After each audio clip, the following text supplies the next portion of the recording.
यदि हमने अपने बांग्लादेशी हिंदुओं को आज नहीं बचाया, बाद में बहुत देर हो जाएगी।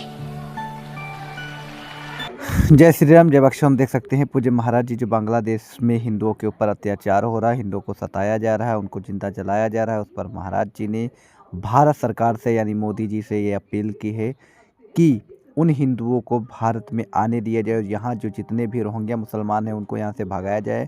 महाराज जी ने क्या क्या कहा है, बहुत कुछ कहा है, तो आइए इस वीडियो में सुनते हैं। वीडियो को लाइक एंड चैनल को सब्सक्राइब कर दें, कमेंट में जय श्री राम, जय बाकी शोधाम जरूर लिखें। चलिए वीडियो को करते हैं स्टार्ट। समस्त हिंदुओं से हम एक प्रार्थना करना चाहें।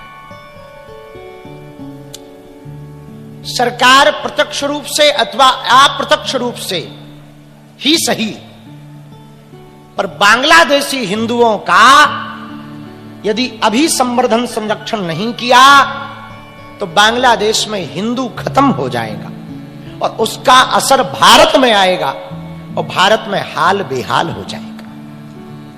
इसलिए भारत सरकार को ठोस कदम उठा करके बांग्लादेशी हिंदुओं को सुरक्षित करना चाहिए। हमारी राय सलाह यदि माने तो हम एक बात और कहना चाह रहे हैं। यहां पर रोहिंग्या बहुत हैं, उनकी तो घर वापसी हो ही रही, उनकी थोक मात्रा में घर वापसी करके बांग्लादेशी हिंदुओं के लिए भारत को गेट खोल देने चाहिए।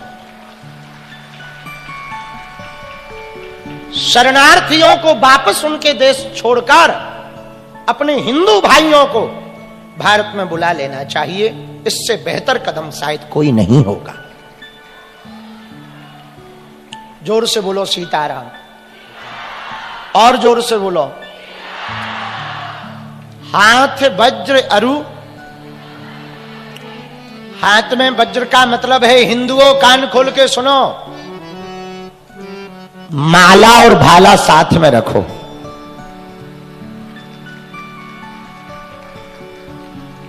हमें मारना नहीं है किसी को, पर कोई अपन पे हमला करे तो कम से कम तुम अपनी बेटियों को बचा तो सको। हनुमान जी के हाथ में तो वज्र है ना, इसलिए तो है। किस लिए है? सीधे साधों को सीताराम और टेढ़ों को जय हनुमान। इसलिए तो तुलसीदास जी ने लिखा, हाथ वज्र अरु और हनुमान जी का मुगदर भैया काऊ के एक पड़ जात ना, कई पीढ़ियां नहीं उठ पाती। बोलो सीताराम, जोर से बोलो, और जोर से बोलो। आहा, वज्र शक्ति का प्रतीक है। किसका प्रतीक है? जोर से कहो। वज्र शक्ति का प्रतीक है, लेकिन ध्वजा भी हाथ में। ध्वजा किसका प्रतीक है? विजय का प्रतीक है। किसका प्रतीक है? जोर से कहो। वज्र यदि शक्ति का प्रतीक है तो ध्वजा विजय का प्रतीक है। विरोधियों का अस्तित्व खत्म करने के लिए हनुमान जी ने ध्वज हाथ में लिया, और ध्वज की बड़ी महिमा है। जिस हिंदू के घर पर हनुमान जी के नाम का ध्वज लगा होगा, वहां रक्षा करने के लिए स्वयं बजरंग बली विराजमान होते हैं, क्योंकि हनुमान जी की बैठक ध्वज पर है। हनुमान जी कहां बैठते हैं? कहां बैठते हैं? जोर से कहो, कहां बैठते हैं? ध्वजा पर कैसे बैठते, इस पर चर्चा करो। मन में हनुमत राम बसाए, अर्जुन को श्याम सुहाए, दोनों योद्धा है एक समान, जैसे अर्जुन वैसे हनुमान, जैसे अर्जुन वैसे हनुमान। मन में हनुमत राम बसाए, अर्जुन को श्याम सुहाए। मन में अर्जुन राम बसाए, अर्जुन को श्याम। दोनों योद्धा है एक समान, दोनों योद्धा है समान, जैसे अर्जुन वैसे हनुमान, जैसे अर्जुन वैसे हनुमान। जैसे अर्जुन जी हैं वैसे ही वीर बजरंगबली श्री हनुमान जी महाराज हैं। हनुमान जी भी कम नहीं है, अर्जुन भी कम नहीं है। एक दिन भगवान कृष्ण के मन में एक कौतुक आया। ध्वजा की महिमा सुनना, क्या कौतुक आया। अरे एक दिवस अर्जुन ठाकुर से पूजा हेतु फूल मंगाए। एक दिन भगवान कृष्ण ने अर्जुन को बुलाया, अर्जुन इधर आओ। जी महाराज, हमें पूजा करनी है, पुष्प लाओ, फूल। एक दिवस अर्जुन से कृष्ण ने पूजा हेतु फूल मंगाए। पहुंचे अर्जुन कदली वन में, जहां अंजनी जाए। अर्जुन जी वहीं पर फूल लेने पहुंच गए जहां अंजनानंदन श्री हनुमान जी महाराज बैठे थे। और हनुमान जी महाराज कर क्या रहे थे? कदली वन में पेड़े के किनारे बैठे हुए सीताराम सीताराम सीताराम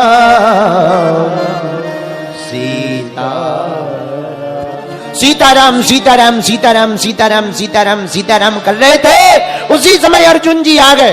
और पवन पुत्र थे जहां पेड़ केलों के लंबे चौड़े।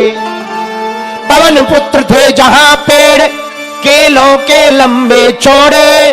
फूल धनंजय ने जब तोड़ा, हनुमान जी दौड़े।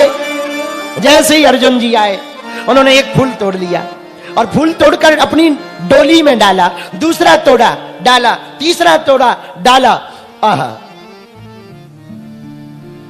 जैसे ही अर्जुन जी फूल तोड़े और अपनी झोली में डोली में डाले, आहा, उसी समय हनुमान जी दौड़े दौड़े आए। क्या कर रहे हो? कौन हो? बोले हमारा नाम अर्जुन है, पूजा के लिए फूल तोड़ रहे हैं। हनुमान जी बोले शर्म नहीं आती? जब हम यहां हैं तो हमसे पूछ के नहीं तोड़ सकते? पहले पूछो फिर तोड़ो। अर्जुन बोले उसमें तोड़ने पूछने की क्या जरूरत है? पूजा के लिए तोड़े, पूजा के लिए। अब पूजा के लिए पूछने की क्या जरूरत है? हनुमान जी बोले चाहे पूजा के लिए तोड़ो चाहे किसी के लिए तोड़ो, पूछना तो चाहिए। अर्जुन जी बोले रहने दो। हनुमान जी समझ गए टेढ़े बोल रहे हैं, तो धीरे से पूछा किसकी पूजा के लिए है? बोले भगवान कृष्ण की पूजा के लिए है। हनुमान जी बोले तो फिर ठीक है, ले जाओ ले जाओ ले जाओ। अर्जुन जी बोले ऐसा क्यों कह रहे? बोले जिसका भगवान ही चोर हो। आओ, आओ, आओ, आओ, जिसका भगवान ही चोर हो। अब उसके भक्त की क्या कहना है? ले जाओ ले जाओ ले जाओ ले जाओ ले जाओ। अर्जुन जी को बड़ी गुस्सा है, हमारे भगवान को चोर कह रहे, हमारे भगवान को चोर कह रहे। तुम किसके भक्त हो? हनुमान जी हो ना? हाँ, तुम राम जी को? हाँ, तुम्हारे राम जी कौन कम रहे?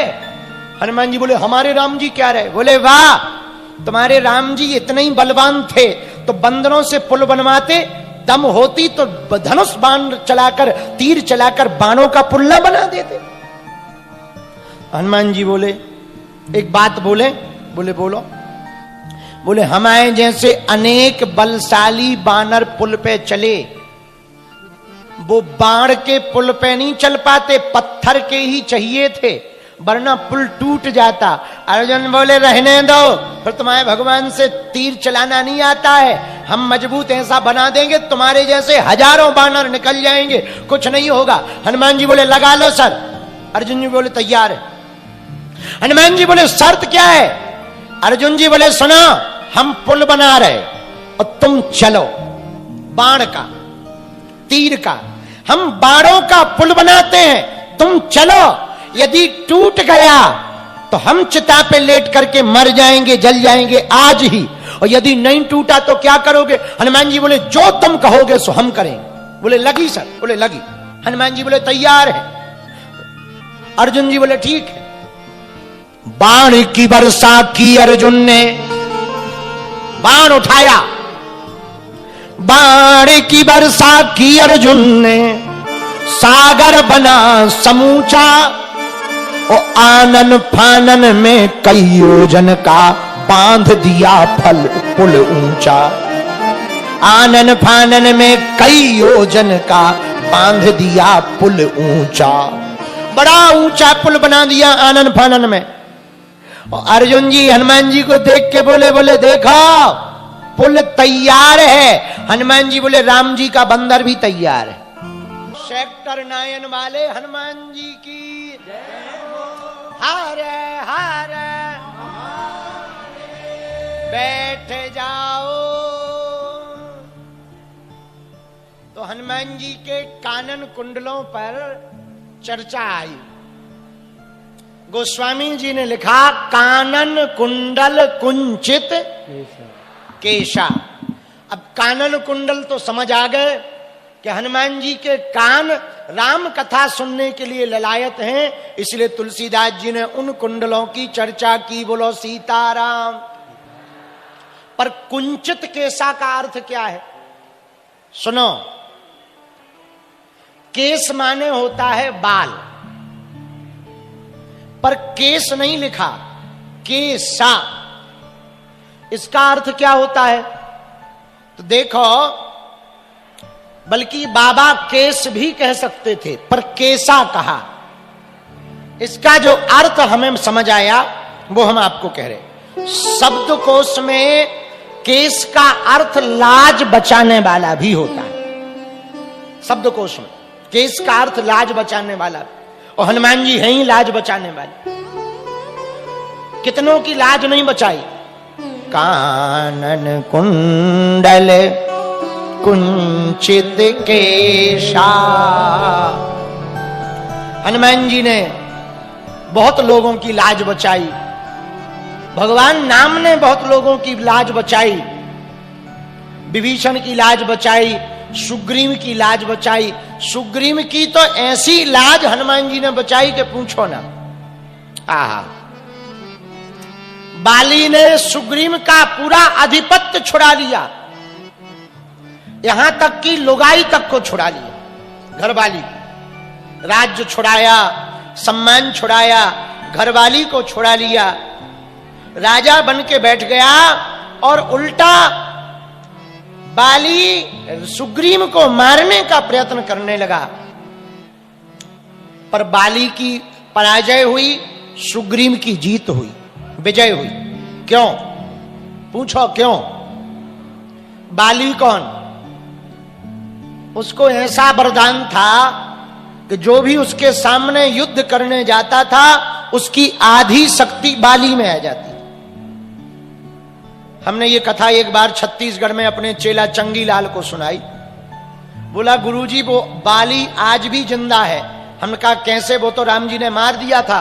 बोले वो बाली आजकल घरवाली में आ गया है। आओ, आओ। अरे हम कभी विनोद की बात नहीं, सच बता रहे। तो बाली को ऐसा वरदान था, आधी शक्ति का हरण वो सामने वाले की कर लेता था।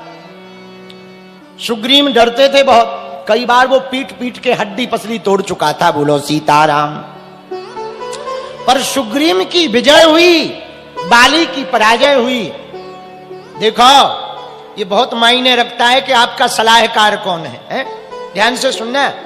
आप किसकी सलाह मानते हैं, किसकी सलाह सुनते हैं, ये बहुत महत्वपूर्ण है।